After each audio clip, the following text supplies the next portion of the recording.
I am having a bragging war with my son. I am having a bragging war with our teenage son. He brags things about us that are overly exaggerated, and we do the same to him. To overly exaggerate things about another person can cause pressure and illusions which are impossible to achieve. It all started when our son started to brag to his friends about how rich we were and how we could afford things, to his friends. Then I had to work extra harder to maintain that image. I had to explain to our son that what he did put extra pressure on us, but he didn't give a poop. So I told him that I and my wife will do the same to him. We told other parents about how our son is a genius and will get top results in all of his exams.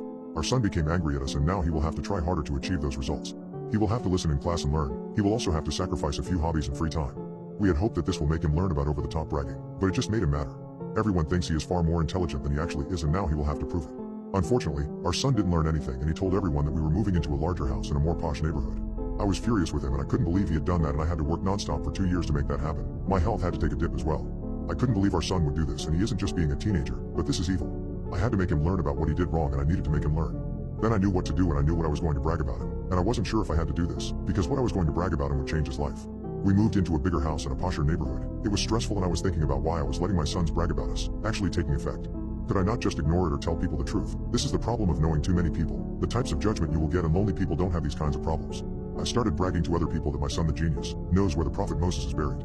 People were fascinated, and I kept telling everyone, and everyone kept asking our son where the most important prophet in Abraham's books, Moses, is buried. My son was furious, and I was pleased. Then when the devil visited my son wanting to know where Moses is buried, I haven't seen my son since.